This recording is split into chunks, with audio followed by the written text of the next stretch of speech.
ecclesia is a called out assembly o kalipunan ng mga tinawag. Sa Acts chapter 2 verse 41, ano sabi doon? Mga Gawa, chapter 2 verse 41. Sa aming mga bisita, ito ho ay araling pangsimbahan. Ano po? Nakikita niyo yung ginagawa sa likod. Ginagawa na ho namin yun para ma-separate na ho namin yung aming mga bisita. Ano po? And then the focus of this lesson ay para talaga sa mga members. Ngayon, ang aming pong tema ay about church. The doctrine of the church. Ano po? Sa Acts chapter 2 verse 41, sabi dito, then they that gladly received his word were baptized, and the same day they were added unto them about 3,000 souls. Saan na added? Sabi ng verse 47, praising God and having favor with all the people, the Lord added to the church daily such as should be saved. Itong simbahan dito sa Acts chapter 41, makikita natin ay binubuo ng mga ligtas at nabautismuhang mananampalataya. Right. Yan ang totoo sa Biblia. Ang simbahan ay grupo ng mga tao na nanampalataya sa Panginoon. Niligtas ng Panginoon. Okay? At sila ho'y nabautismuhan na ayon sa salita ng Diyos. At sila ho'y nagsasama-sama. Yan ho ang iglesia. Hinango, called out. Halimbawa, ito yung pinanggalingan.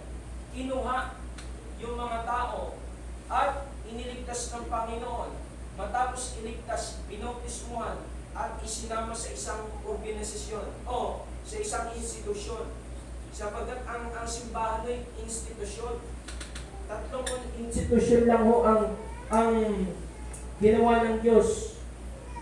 Una ay ano? Pamilya sa Genesis chapter 2. Pamilya. Pangalawa ay gobyerno. At pangatlo ay simbahan. Okay? Ngayon, ang simbahan ay ano nga ho? Grupo ng mga tao na nanampalataya at nabautismuhan. At sila ho'y nagkakadipon sa isang layunin to carry out the gospel of Jesus Christ. Amen. Ngayon, ang layo ng mga simbahan ngayon. Diba? Ang simbahan nila, akala nila yung building. That's right. Diba? Yun daw ay lilipat. Kaya may mga patusok parang rocket. Yung iba naman, halos sinasamba na yung building.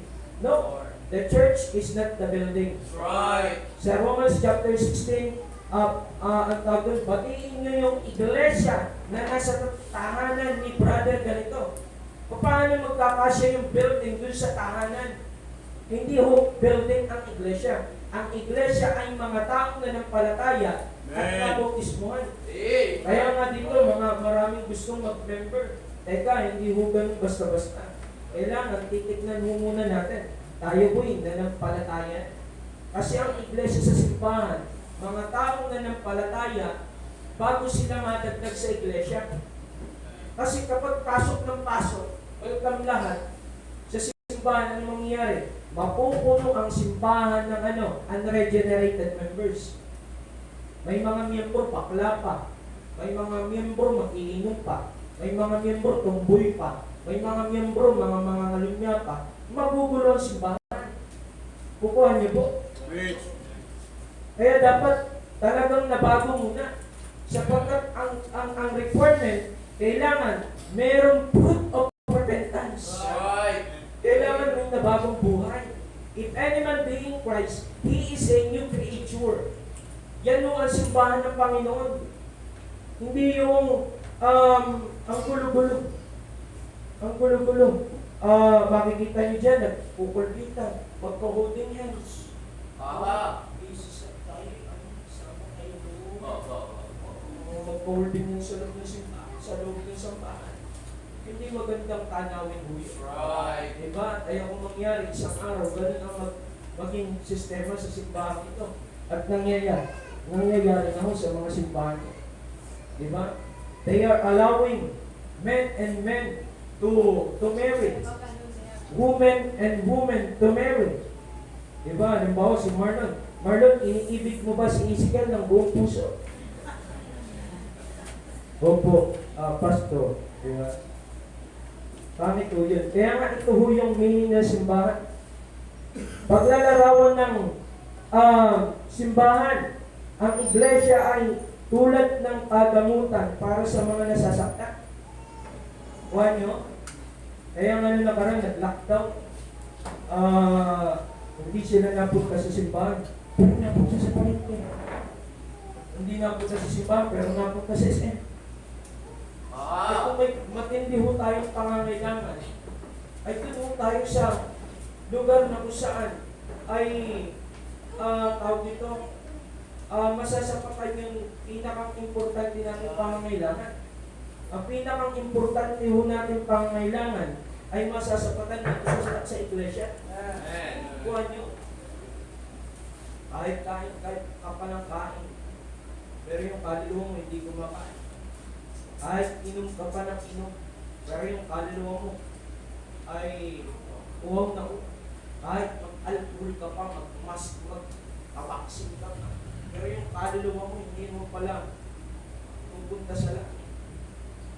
Safe yung katawan eh, hindi ba itong katawan ay mamamatay din? That's right. Kahit yung ay abutin ng 100 taon, Bridge. mamamatay din yan. Diba? Kung may matindi ho tayong pangangailangan, yan ay pangangailangan ng kaluluwa. At ang kailangan ho natin dyan ay ano? Pangangaral sa simbahan. Diba?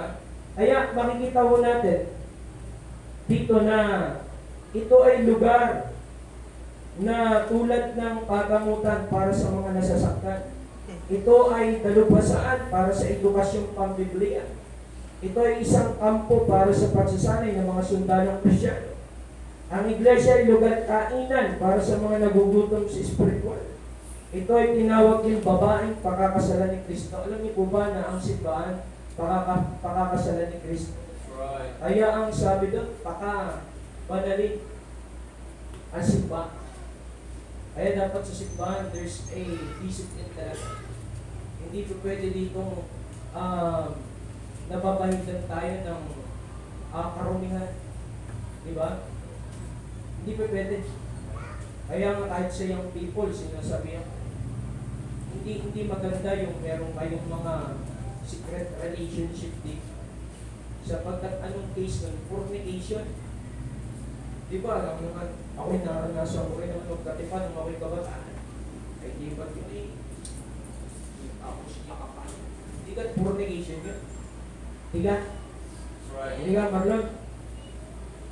Kaya fornication yun. Kuha nyo? Right. Tapos miyembro tayo ng simbahan. Right. Diba? Kaya, unawain niyo ho ako. Diba? Amen. Kung may disiplina kung ganito, ay kung gusto nyo, mangyari yung ginagawa natin, ay dito kayo sa punagin. Doon pwede. Diba? Pero dito hindi pwede. Sapagkat pananagutan ko ho kayong lahat. Ano po? Kaya makikita ho natin dito, ang iglesia sa talatang ito ay tinutukoy bilang katawan ni Kristo. Ang lahat ng miyembro ay may iba't ibang tungkulin. Ang bawat miyembro ay mahalaga. Bawat miyembro ay nangangailangan sa ibang miyembro. Alam niyo po, if you are member, kailangan mo ang lahat ng miyembro. Sino nagsabi ng kamay, hindi ko kailangan ng ano yung sa 1 Corinthians? Sasabihan mo, kamay, hindi kita kailangan mata. Pwede ba yan? Well, takpan mo nga yung mata mo.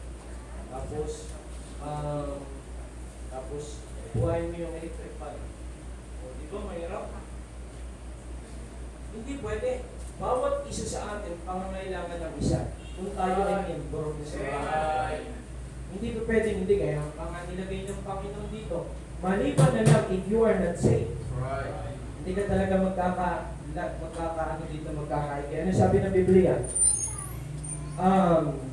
Umalis sila sa atin sapagkat hindi sila sa atin. Right.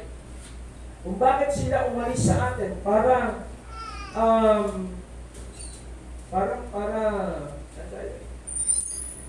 para ipakita na talagang hindi sila sa atin. Parang ganun. Ang point ko doon ay iba sila, pero kung ikaw ay miyembro at alam mo safe ka, may pangangailangan tayo sa bawat isa. Especially sa new members of this church. At tawag sa inyo mga babes in Christ. Mga bago, mga baby. Kailangan niyo yung mga ate, kuya, at mga nanay sa pananampalataya. Nakukuha niyo po? Eh kasi, especially si Nino.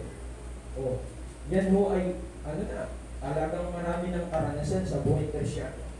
Hindi yung ikaw ay bago pa lang maggagaling-galing ng iba. Alam ko na yan.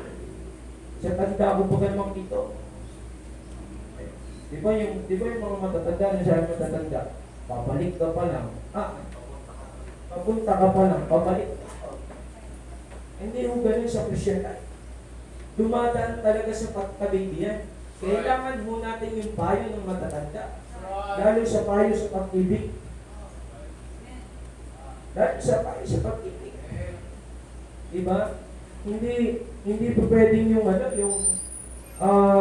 ay, ganyan hindi tayo. Ay, ito ako eh. Kaya nga merong yung tawag doon, footmark. Yung footmark, kapag nagtagumpay na siya, magandang daanan yung footmark niya.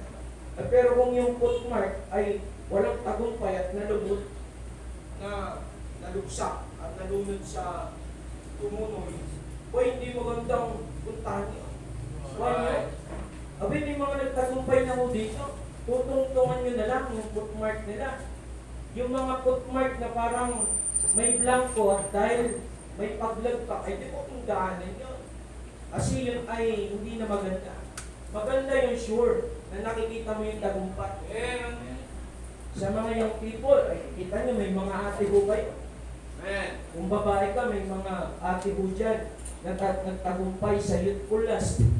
Ay, youthful lust, yung pita ng laman ng mga kabataan. Pag ikaw ay under ng kabataan, talagang puro yan eh. Ang tawag doon, ang tawag sa yung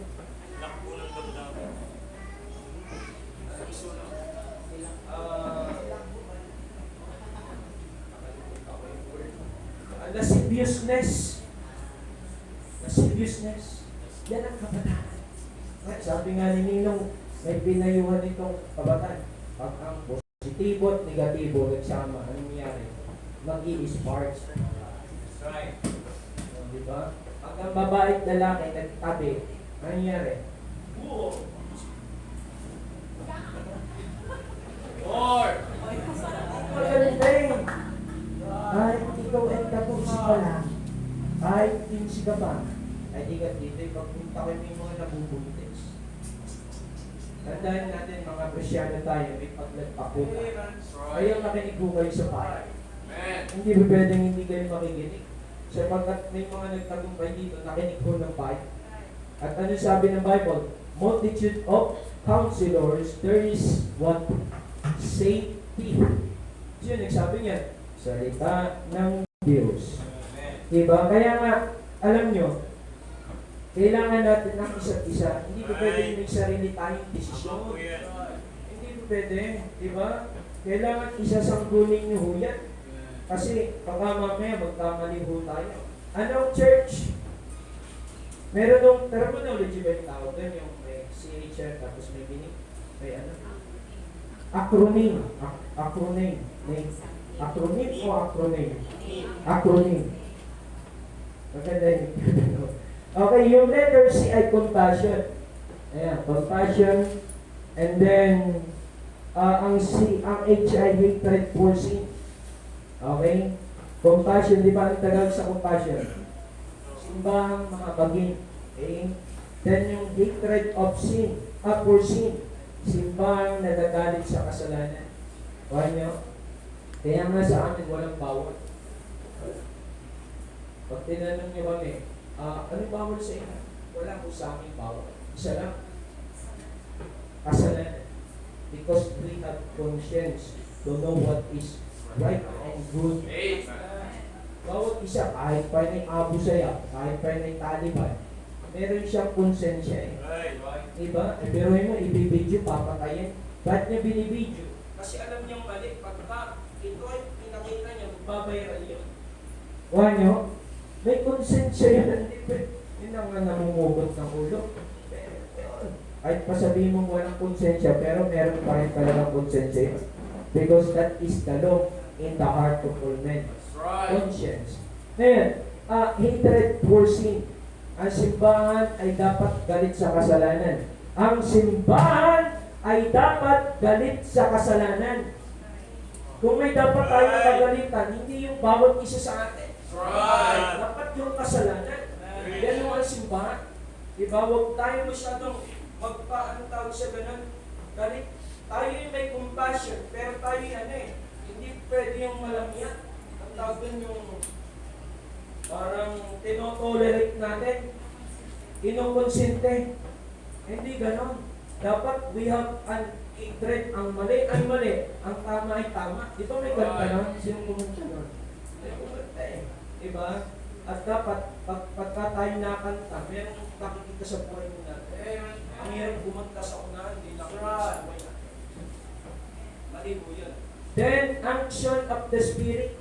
Holy Spirit, pag sinabing action, ang simbahan ay may pahid ng banal na Espiritu. Anoint. Diba? Sabi ni Buloy. I am the anointed Son of God. Begotten Son of God. Amen. Amen. Binabago ko na. I am the highest. Siya na daw yung Diyos. Hindi na daw yung anak. Ay nako, diba? Real people, ang simbahan ay mga totoong tao. Kaya dapat ang tawagan natin dito, tao. Hindi yung ang unggoy. May brother unggoy. Brother tamo. Makatao naman tayo, ano po? Then, church C, comfort for the hurting. Ang simbahan dapat siya yung umaaliw sa mga nasasaktan. Diba? Hindi yung to judge. If you are in the yung katutulog sa ganun, yung kalakasan ng Espiritu, yung mga nangingina, tutulungan mo natin. Diba? That is the church. Hunger for revival, lagi tayong simbahan na nananabik sa pagsasaulit ng kasiglahan. Diba? Kaya nga every time we are prone sa panlalamig. Pero ang church ay ang simbahan, pag tayo nagsama-sama, pwedeng mag-awahan. Diba? At pwede tayong ma-revive. Tama ba yung oras?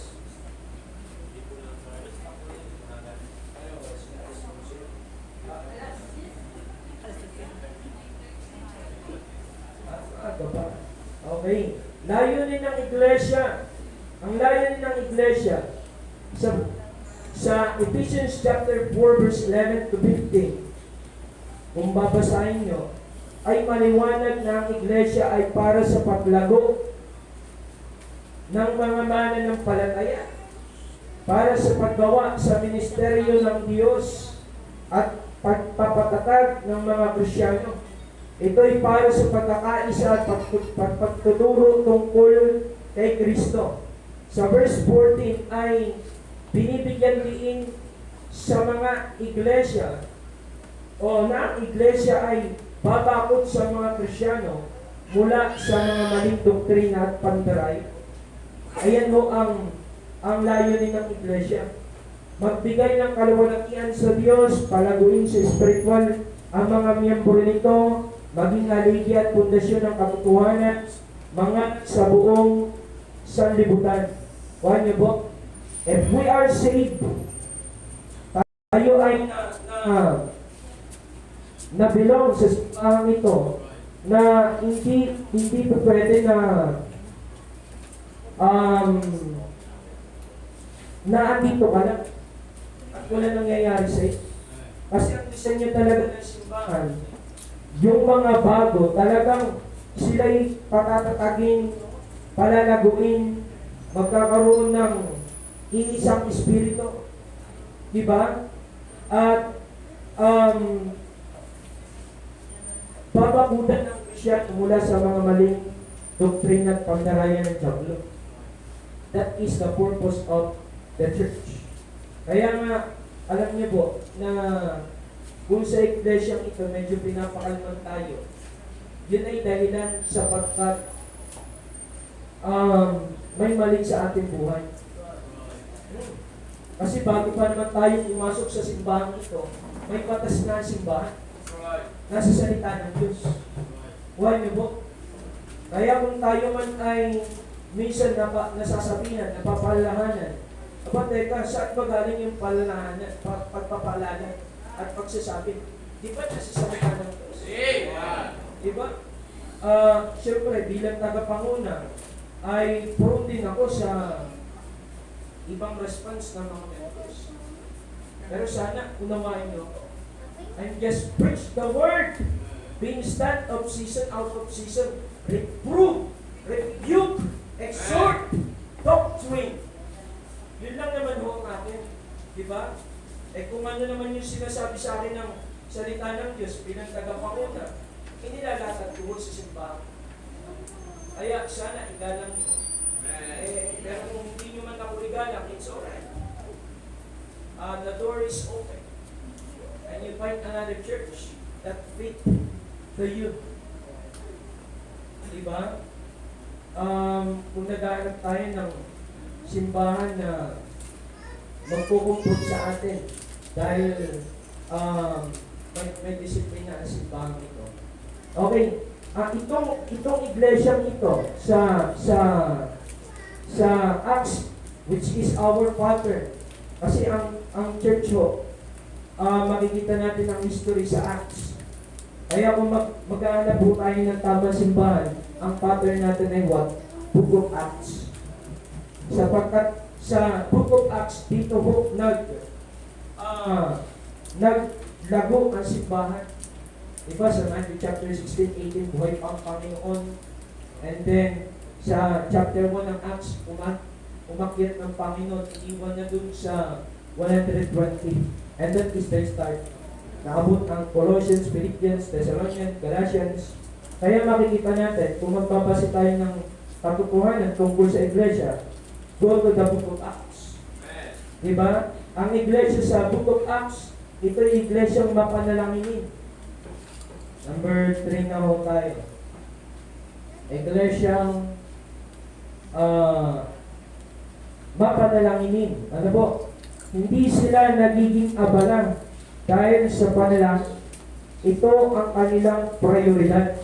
Diba? Ganda. Kaya nga sana, mas madagdagan pa yung ating mga schedule about prayer. At schedule ng corporate prayer sa church na ito. Parang masanay ho tayo. Sapagkat maraming Krisyano ang lamig sa prayer. Ano ba hindi nagpipray? Diba? Pagka-gising. Preach. Cellphone na lang. Diba? Bago matulog. Praise God. They don't even open their Bible. They don't even close their eyes and talk to her Father in heaven. Kaya salamat po sa maghapon. Walang anumang masamang balita nangyari sa aking loved ones. Sapagkat ayaw ko silang mamatay na wala pang kaligtasan.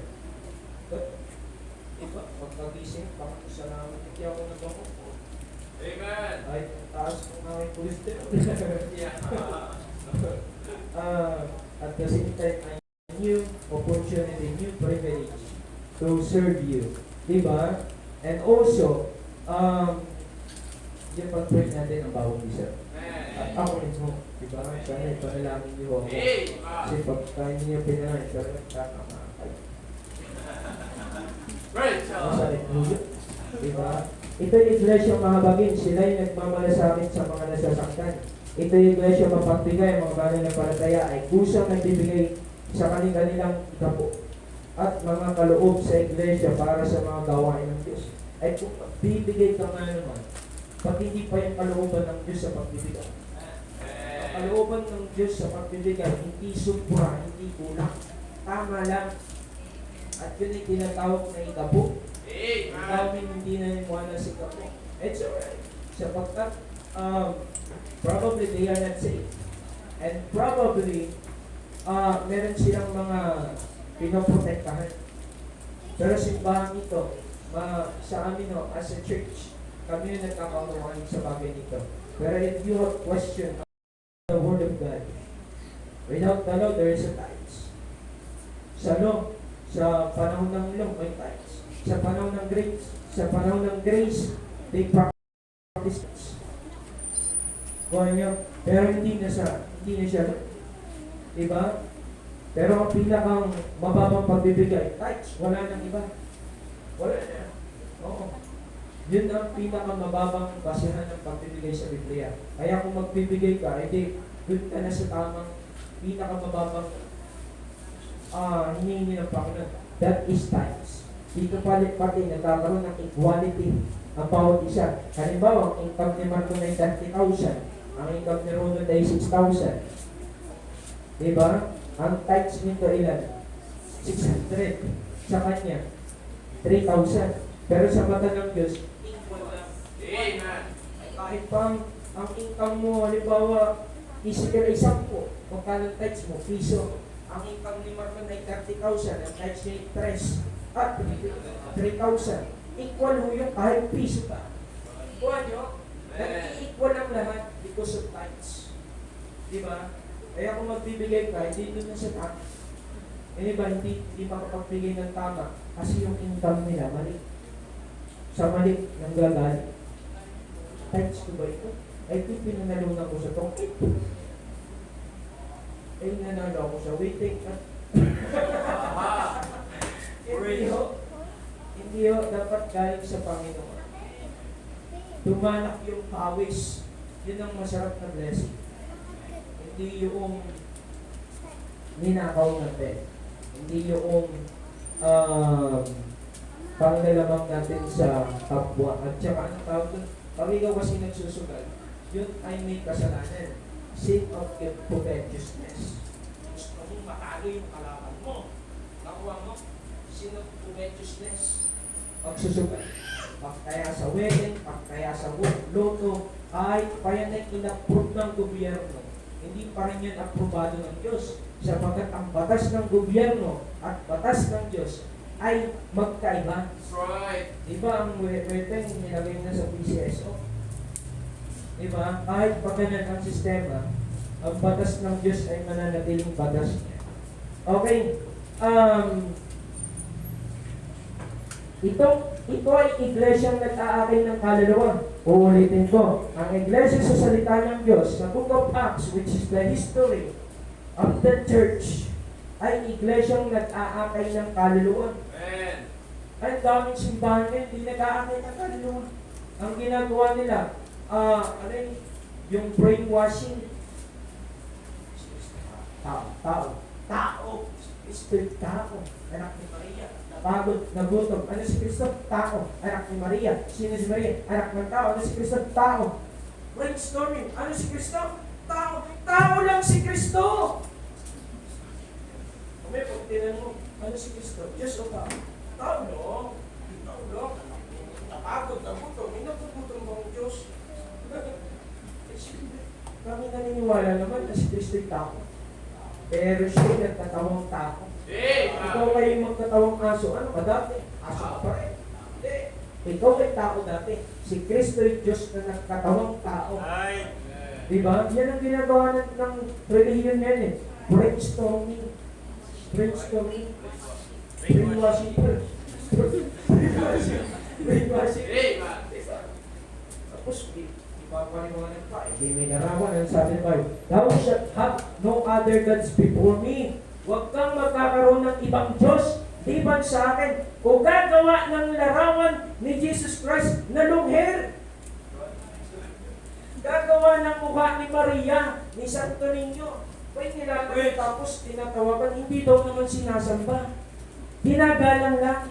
Sabi nung yung rapper na Ginagalang lang ito. Eh, di, tanggalin natin yung Exodus chapter 20, verses 1 to 3. Tanggalin na natin yun. At yung tradition at paniniwala, yun na lang ang payabugin. Ay, hindi daw, yun daw ay paggalang. Ano, yun naman yun. Right. Doon na pati tumatawag. Never ever in the Bible na nagtawag sa santo ang mga tao. Right. Nagbasa kayo ng Bible, walang natawag sa santo sa Bible. Sa Bible. Wala. Kahit basahin niyo ito. Kahit isang taon niyo itong basahin lahat, wala kayong mababasa na tumawag sa santo ang tao. Diba? Sa Bible, ang pagtawag ay saan? Sa Panginoon. Amen. Diba? Sa Panginoon. Kaya makikita natin, dahil ang tao ay bulag sa kasalanan, ang tao ay bulag spiritual, naniniwala sila saan? Sa religion. Sa religion na lang mo sila naniniwala. Ang iglesyang nasa Acts, Book of Acts ay iglesyang makapangyarihan. Ang mga disipulo ay inausahan na itinaob nila ang mundo sa kanilang doktrina. Ngunit ang katotohanan ay talagang inaikot nila ang sanlibutan. Talagang powerful ang church. Pero inyo, na yung doktrina ay kumalat sa lahat sa panahon na yun. Why not us? Tama na siguro yung bilang natin, 60 plus. To reach out, dahil mabandupan, ay samantalang sisipulan Barnabas, they reach out a lot of country. Why nyo? Jesus Christ nga solo cities and villages. Basta niyo yun. Door to door, house to house. Ay tayo itong padalakan ang init sisilo. Padalakan, pagkaikot, papalit na gabi. Or, hindi naman ito. Samantalang sila talagang door to door. Door to door. Diba? Ito. Hindi lang giving tracts. Talagang they talk about the soul. At binigyan ng pag-asa na si Kristo lang ang tanging daan. Katotohanan at buhay na walang hanggan. Ganun ang simbahan sa Book of Acts. Ito'y mga ngaral na iglesia, karamihan sa aklat ng mga gawa, ay pinapapalooban ng mga ngaral. Pinapala ng Diyos ang iglesia nagbibigay diin sa pangaral.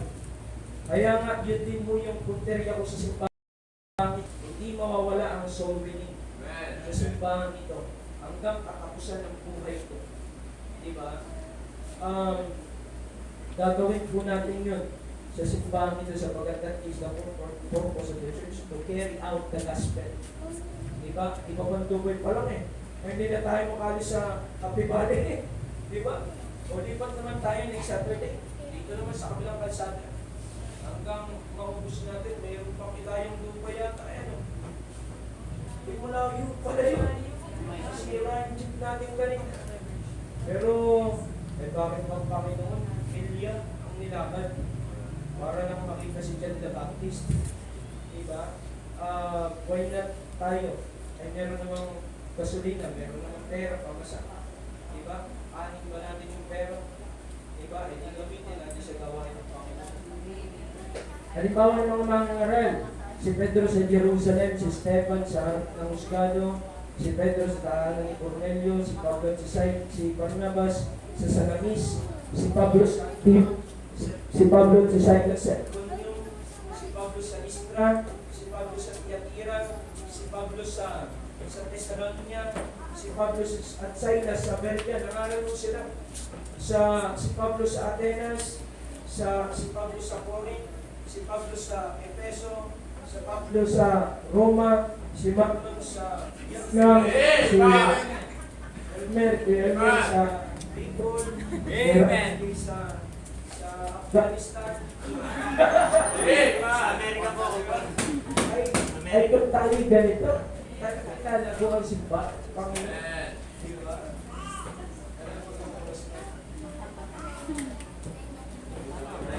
Meron bang oras?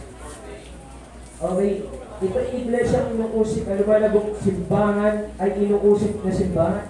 Ito yung pinatunayan ng banal na kasulatan. Acts chapter 5, ang mga disipulo ay hinagupit. Napanatili yung hagupit ng Taliban. Yan yung napanatiling batas nila sa lumang tipan ng inraktis ng Roma. At ito'y naipataw sa mga disipulo. Hinagupit sila. Ilan ang hagupit? 40. Parang yung malapad na pangampas. 1, 2, kamamatay ng tao. Pero ang mga disipulo ng Panginoon, inusip sa paraan ng hagupit, sa paraan ng dakilang pag-uusik. Ang iba'y pinugutan ng ulo, kagaya ni Santiago sa Acts chapter 12. Ano kaya may isang pugutan dito ng ulo? Morlot? Amen. Ay, huwag ko wala na sisimpa dito. Ay, ano ba na yung siya pugutan ka ng ulo? Hindi! Men! Tanda mo mamatay! We don't obey God. Puto na ulo! Diba?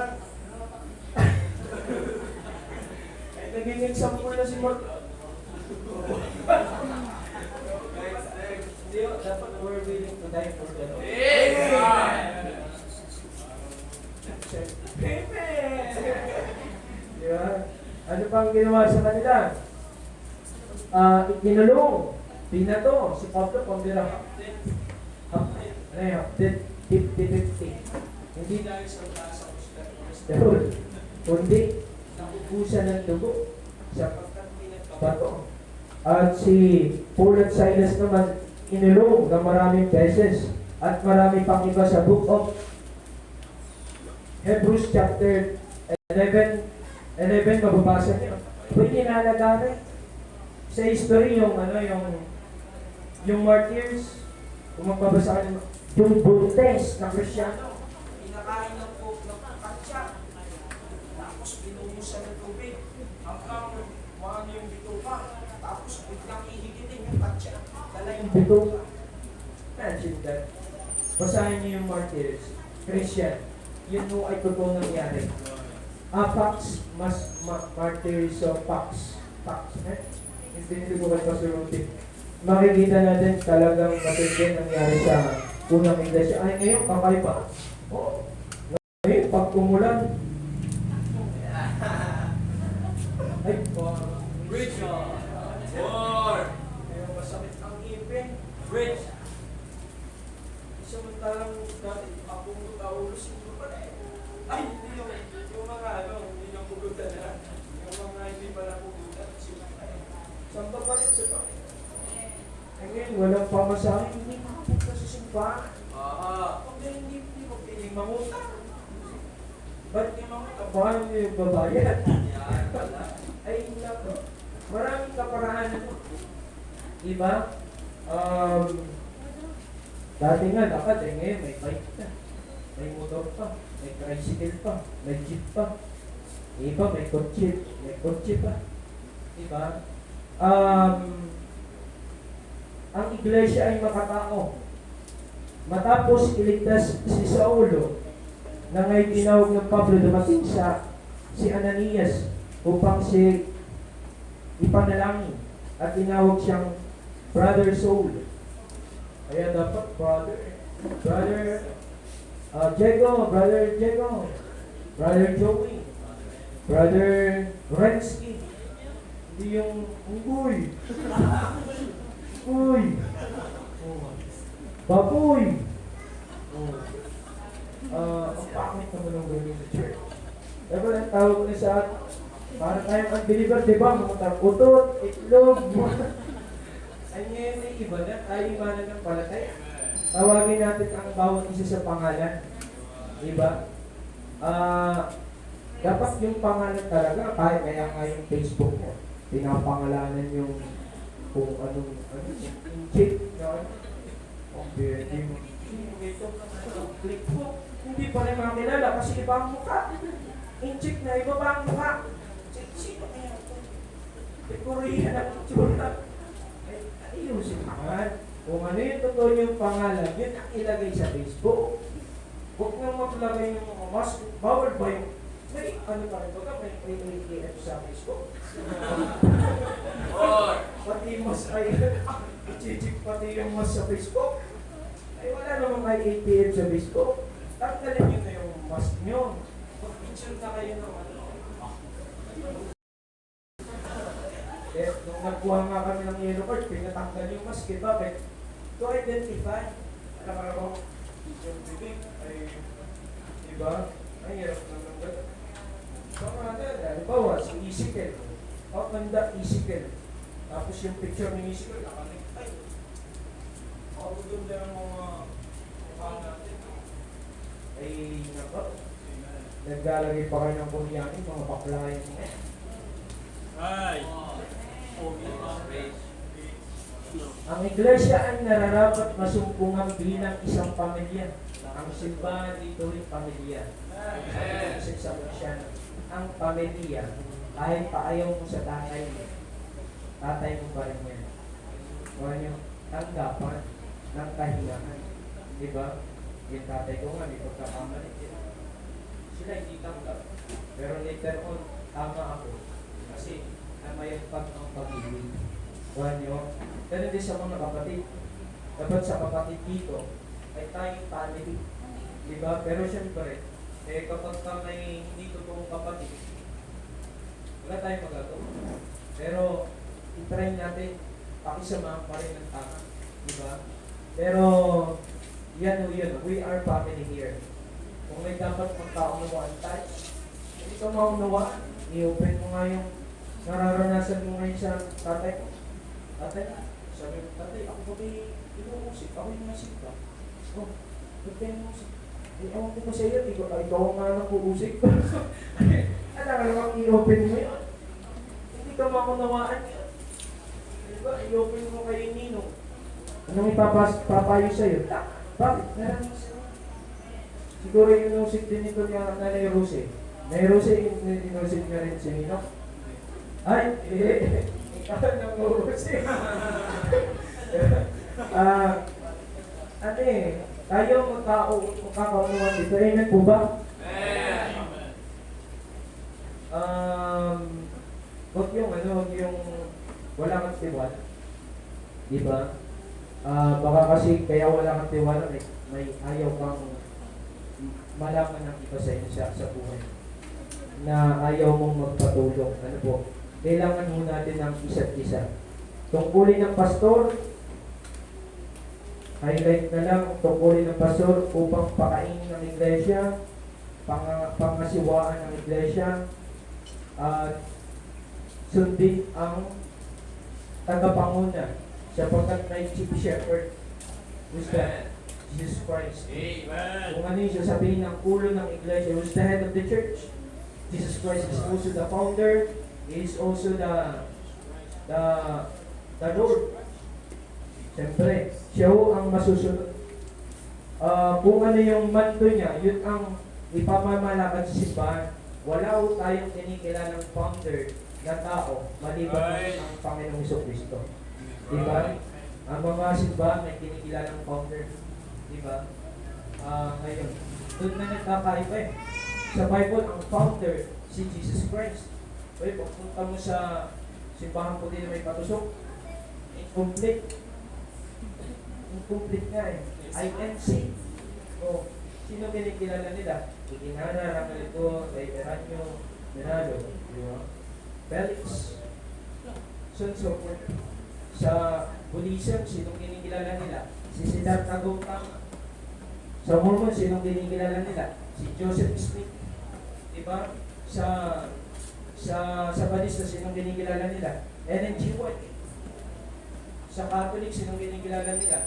Si Emperor Constantine the Great. Kaya nga Roma eh. Tinatag sa Roma, hindi sa Pilipinas. Sinakot lang tayo ng Kastila at ang Kastila na dominant na ng Catholicism. Iba yan mo yun. Kaya, kuha-kuha pa lang kayo, meron na kayong samahan.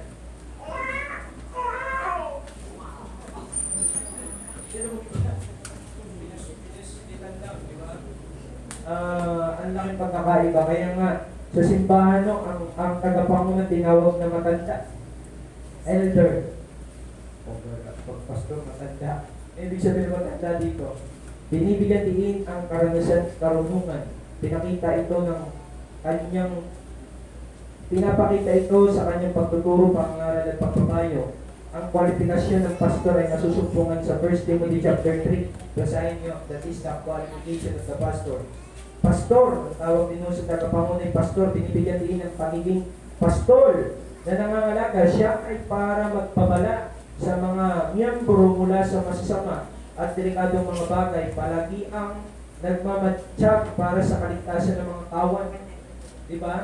Kaya nga kung meron mang nasasabihan dito, diba? Tungkol sa mga Facebook, ganun, pagpo-post nyo, diba? Kasi baka, like, halimbawa, yung simple lang naman. Huwag naman kayo mo ba, halimbawa, may chinik ako yung nag-post ng God bless may maliit. Eh di syempre, tinry nyo. Huwag kang mag-post ng maliit na G. Kasi yan ay hindi sa Diyos. Yan ay sa Diablo. Yung God bless na maliit na G, yun ay si Satanas. Hindi parang sinasabi, i-bless ka nawa ni Satanas. Ito yung pangit na number. Ang malaking G, yun yung totoong Diyos. God bless you. Hindi yung maliit na G. Satan bless you. That is the meaning of that. Because yung G na maliit ginamit kanino ay Satan. He is the God of this world. The prince of the power of the air. Satan mo yun. Kaya ganun din, pagkabati kayo ng pagpalain ka ng Diyos, hindi maliit na G. D, Diyos. Dapat malaking D, Diyos. Diba? Tsaka may mga ilang post na chinecheck din ako. Halimbawa, may kinuha ng kayo ng tama rin naman. Pero hindi galing sa mananampalataya. Huwag nyo i-post. Parang sinasakayunan mo yung pananampalataya niya. Huwag nyo i-post. Kahit pa yun ay tama. Iba naman business. Tungkol sa business. Why not? Marami namang totoong Krisyano na magagaling sa business na tama ang sinasabi. Yun na lang ang i-post. Diba? Ganun. Kaya marami pang iba. Yun lang naman ang akin. Obispo, binibigyan din ng pagiging isang bantay. Maayos ang kalagayan. Ito ang ginagawa upang malaman ng mga miyembro. Simbahan, mayroon silang iglesia na tumutugon sa kanilang pangailangan. Tutulungan silang maabot ang plano ng Diyos. Pahayag chapter 1 verse 3 ay nagpapakita ng iglesia na nararapat sa may isang pastor. Siya ay para gampanan ang tungkulin ng bawat Krisyano, maging mga prioridad niya para sa salita ng Diyos at pananalangin. Acts chapter 6 verse 4, siya ay may pananagutan sa direksyon doktrina ng iglesia. Kaya ang lahat ng bagay sa iglesia ay nararapat ipaalam sa pastor. Nararapat na ipaalam sa pastor. Musika, tagapagturo, anong gawain ay nararapat isang duni sa pastor. Kuha nyo? May mga Paul na mga nakakarating sa akin, hindi nagpapaalam. Diba, hindi maganda ho yun. Kahit pa yan isip na ipaalam nyo, para kung sakaling may aberya man mangyari sa inyo, may pagtanggol po kayo. Diba? Kagaya ng musika, by the way, this coming month, may ipipresent ho ako mga head sa church na ito, head of ushers, head of Sunday school, sila ho ang maglalagay din. At ayon rin sa pag-approve ko na po. Tungkulin ng miyembro sa iglesia, katapatan, gamitin ang kanyang spiritual na kaloob. Diba? And then, alalahanin, ipanalangin at sundin ang spiritual na tagapanguna. Ikapo at kaloob, pag-aakay ng kaluluwa, o soul winning. Ang pastor ng mga guro sa Sunday school, mga mag-aawit at mga miyembro ay dapat maging mga tagapag-akay ng kaluluwa. Amen po ba? Ulit natin ha. Ang pastor at ang mga guro ng Sunday school, mga awit at mga bawat miyembro ay dapat maging tagapag-akay ng kaluluwa. Kaya kung ikaw ay miyembro ng choir, marapat na ikaw ay soul winner. Amen. Diba? At maayos ang buhay. Kaya nga, ganun din sa mga Sunday school teachers, Ma'am Rose. Si Ma'am Rose ang ilalagay nating head. Pero ang point ko doon ay dapat may qualification din ang Sunday school teacher. Dapat maayos, di ba? Tsaka i-consider natin itong mga men sa Sunday school teacher. Amen. Ano po? Paikutin, ano po, para at least the experience maganda ng Sunday school. Pagkakaisa sa simbahan. Last na ho ito. 10 minutes. Ikaw ba ay tapat na miyembro ng isang lokal at biblikal na simbahan? Purihin ng Diyos. Maraming tao sa libutan na walang pribilehiyong nararanasan mo. Maraming syudad, maging sa Amerika, ang walang kilalang dakilang simbahan. Ilang taon nakakalipas, may isang Kristiyanong babae naglagay ng karatula sa kanyang salamin upang mabasa niya ito araw-araw. Pwede niyong lagay ito. Mababasa rito ang pahayag nito. Kung ang lahat ng miyembro sa simbahan ay magiging katulad ko, anong klaseng iglesia mayroon ako? Di ba? Kung absent ka at lahat ng Kristiyaning absent, kagaya mo, walang gathering. Ang pangit. Kaya iwasan natin mag-absent. Kung ikaw ay Kristiyanong backslide, hindi yung gloria ng Diyos wala na dito sa simbahan ito. Kasi lahat backslide. Kung ikaw ay laging pisod, ay ang gulo ng simbahan. Kasi yung mga natipisod lagi naghahanap ng away. Faith eh. Mo! Yun o. Yung papayag ko. Naghahanap ng away, lagi natipisod. Ay pag Krisyano ka, huwag ka laging papisod. Diba? Dapat malawak yung kaunawaan natin. At kung ikaw ay Krisyanong rebelde, eh di wala ng sweetness sa loob ng church. Kasi lahat rebelde. Di ba ang rebelde walang sweetness, laging gano'n? Rebelde ka eh. Di ba? Wala na, uwi na agad yan. Wala nang fellowship. Kung ikaw ay Krisyano hindi nagbabasa ng Bible, siya hindi nagbabasa ng Bible. Praise God. Eh di, faith na faith ko sa buhay Krisyano. Eh di ang iglesia ito'y faith. Ano mga tatapik natin dito? Wala. Pag-usapan na lang natin si Lupo Martin. Ayun ang alam na alam. Walang alam sa Bible kasi hindi nagbabasa. Kung hindi ka nagpe-pray, hindi walang power ang church. Sa tuwag lahat, kagaya mo. Diba? Pero kung tapat ka, consistent ang church. Ang kabuuan ng gawain, consistent rin. Kaya ugaling natin sa simbang ito, we are present, all of us. Amen. Parang ayaw ng iba. Diba? Siyempre yung mga ano tawag dito? Yung mga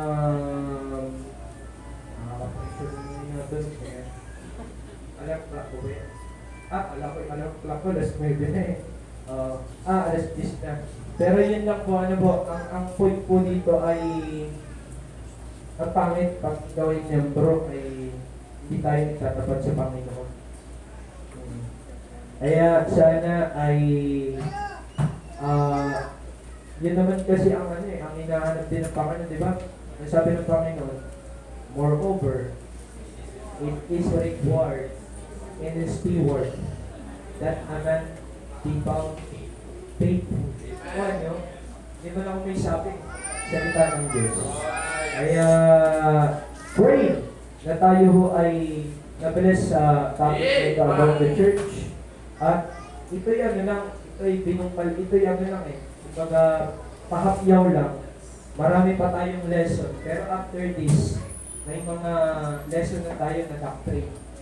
Like, yung mga topic natin, Ekle 101, Ekle 102, bibigyan ako ng lesson eh. Para na rin kayo ng Bible School. Pero para at least hindi lang sa Bible School natututo yung iba. Bakit dito matutunan na kahit hindi na kayo ng Bible School? Ano po? Kaya yun lang ho, walang question. Any question? Violent reaction? Sa mga bisita namin, salamat po. Ano po? Ito ho ay usaping pasimbahan. Ano po? Huwag niyo itong pipilitin sa buhay natin. mapipressure kayo. Kasi ang pagbabago na ginagawa ng Panginoon ay hindi pilitan. Ito'y kusa. Kusa mo. Kahit hindi nyo pilitin yung sarili nyo, magpupusa pag kayo nakaunawa ng totoo. Ano po? Kaya na po,